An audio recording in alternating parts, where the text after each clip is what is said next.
Merci d'avoir choisi la télévision Sangadiro et bienvenue dans votre journal dont voici les principaux titres. Centres conducteurs rencontrés sur les différentes stations-service dénoncent l'injustice lors de l'approvisionnement des produits pétroliers et appellent les autorités habilitées au suivi de cet approvisionnement et vous aurez les détails au cours de ce journal.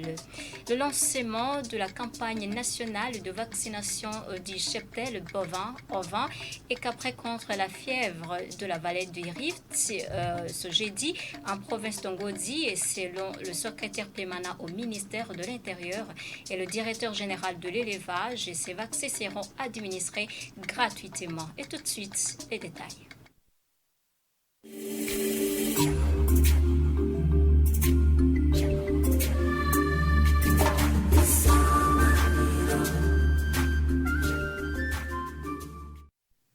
Bienvenue encore une fois de plus, chers téléspectateurs. L'échange d'expériences entre les écoles qui s'occupent de l'administration publique au Burundi et en France est la plus-value du projet d'appui à la gouvernance économique et financière PAGEF et dans un séminaire organisé par l'École nationale d'administration, le représentant de l'ambassade de France au Burundi espère que la relation entre les deux institutions continuera après la fin de ce projet de 2 ans. Jean Dodier, Ninadri.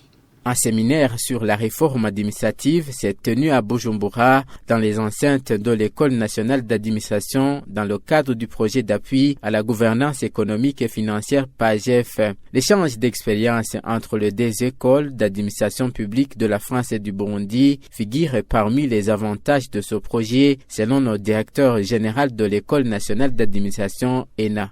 Avec la coordination de l'ambassade de France au Burundi, on a pu voir comment on puisse organiser une conférence sous forme d'évaluation de là où on est déjà, à travers les missions communes que l'on travaille ensemble, ce que nous faisons ensemble, et aussi voir les résultats des visites que l'on a déjà réalisées ou effectuées en France.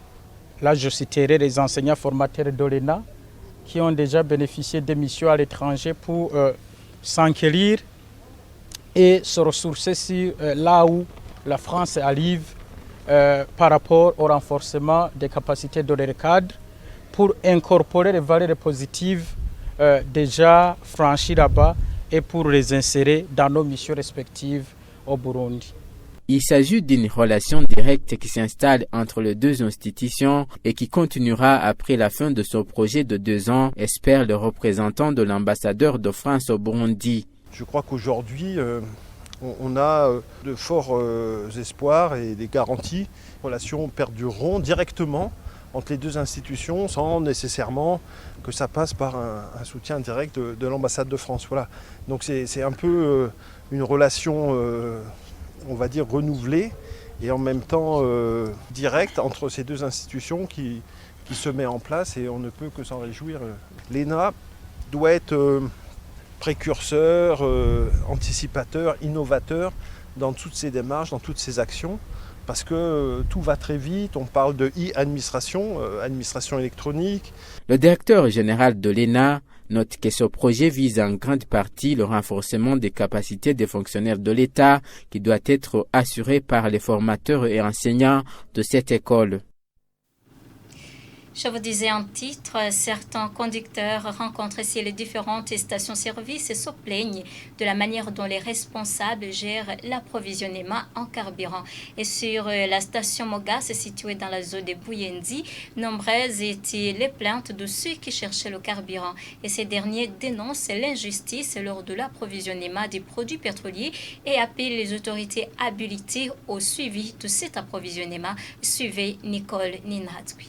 C'était vers 10 heures du matin lorsque nous sommes passés à Yakem Oil Company, une des rares stations qui est en train de servir le carburant. Dans cette station, il s'observe de très longues files d'attente de véhicules venus s'approvisionner en carburant. Malgré ces files, ce conducteur de taxi pense pouvoir être servi. À 8h30, j'étais là, mais il est déjà 10h46 et j'attends toujours. Je crois que je serai servi, mais souvent, on peut attendre mais en vain. Le cas n'est pas pareil pour les conducteurs qui se trouvaient à la station-service Mogas, située à la 4e avenue de la zone Boyenzi. L'approvisionnement en carburant devrait se faire sans distinction, indiquent ces conducteurs en attente sur cette station où régnaient des plaintes. Ce mercredi, 2 camions citernes pleins de carburant étaient ici et le responsable de cette station a servi ses connaissances. Ils ont même fait remplir leurs bidons, sauf qu'aucun véhicule de transport rémunéré n'a été servi.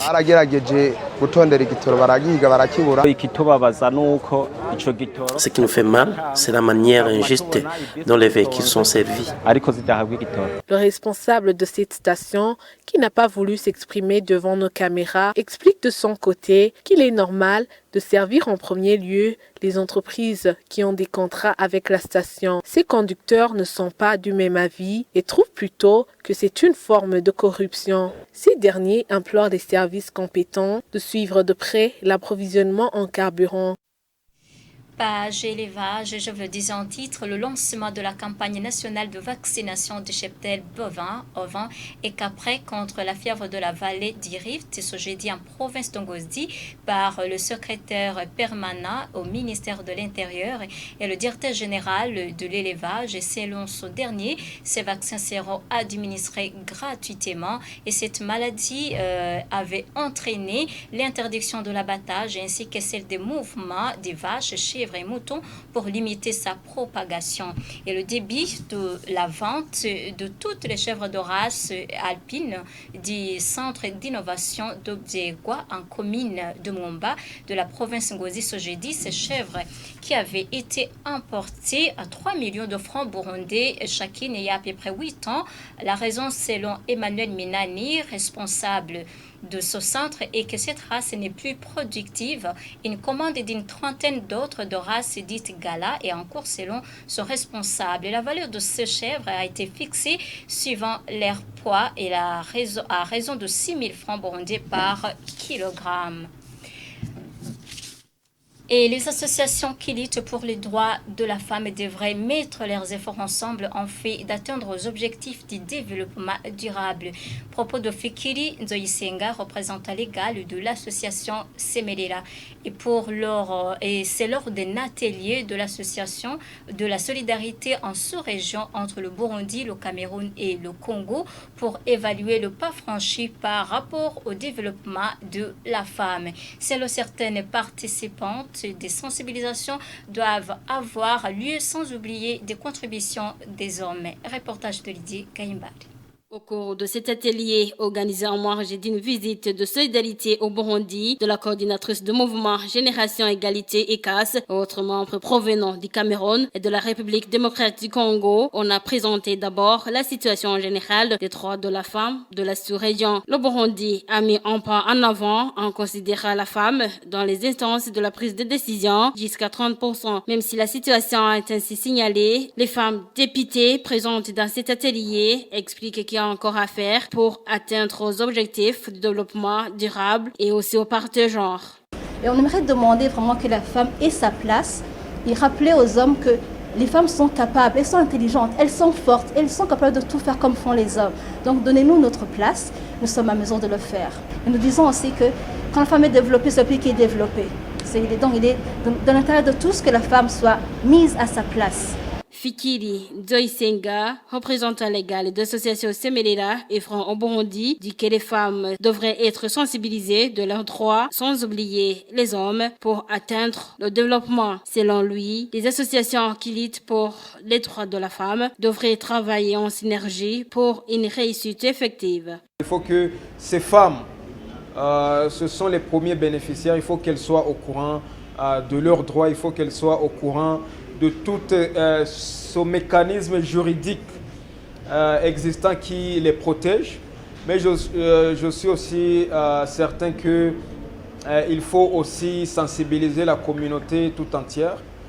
Et puis aussi, l'autre chose, c'est pour les organisations de la société civile œuvrant dans le domaine des droits des femmes, il faut qu'ils aillent ensemble, il faut qu'elles travaillent ensemble, il faut qu'elles créent des partenariats, il faut qu'elles créent des coalitions pour plus d'impact. C'est d'ailleurs l'un des objectifs de développement durable numéro 17 qui encourage sur les partenariats pour la réalisation des objectifs. Surtout que nous travaillons sur l'égalité des genres. Des mouvements féministes provenant du Cameroun et de la République démocratique du Congo apprécient le pas franchi en matière de la représentativité de la femme au Burundi et les indiquent qu'ils vont continuer à faire des plaidoyers auprès des décideurs afin que la femme africaine, même mondiale, atteigne le développement durable. En international, une journée de deuil a été décrétée ce jeudi en Irak, alors que l'opinion publique ne décolère pas au lendemain des tueries imputées à la Turquie et ayant tué 9 civils dans le nord du pays. Les informations tirées sur France 24 indiquent que la Turquie lance régulièrement des opérations militaires contre les Kurdes du mouvement PKK en Irak. Images et commentaires. Scène de panique devant cet hôpital de Zako en Irak. Des tirs d'artillerie ont blessé des dizaines de civils dans le nord du pays et fait plusieurs morts, parmi lesquels des enfants. C'était terrible, effrayant. C'est une scène que je n'avais jamais vue de ma vie, seulement dans les films. Les victimes des tirs étaient pour la plupart des touristes arabes irakiens, venus dans cette région montagneuse du Kurdistan pour fuir les fortes chaleurs estivales. L'Irak accuse la Turquie d'être responsable de ces tirs, car depuis la mi-avril, Ankara a déclenché une nouvelle opération militaire contre le Parti des travailleurs du Kurdistan, le PKK. Un groupe armé considéré comme terroriste par la Turquie et ses alliés occidentaux, qui réclame la création d'un État kurde indépendant depuis 1984. La diplomatie turque accuse des terroristes d'être à l'origine des tirs. Sans preuve, Bagdad a rappelé son chargé d'affaires à Ankara. Nous avons beaucoup de problèmes politiques en Irak, mais nous sommes tous unis face à ce drame. La position des responsables politiques est collective. Le gouvernement irakien réclame également le retrait des forces turques, présentes depuis plus de 25 ans sur son territoire, pour mener sa guerre contre les Kurdes. Une présence de plus en plus contestée par la population qui est venue manifester sa colère après le drame, comme ici à Bagdad, mais aussi à Najaf. Le gouvernement irakien va convoquer l'ambassadeur de Turquie en Irak, une attitude inhabituellement ferme vis-à-vis de son voisin turc, l'un de ses premiers partenaires commerciaux. Eh bien, chers téléspectateurs, c'est la fin de votre journal. Merci de l'avoir suivi et bonne suite des programmes de la télévision Isanganiro.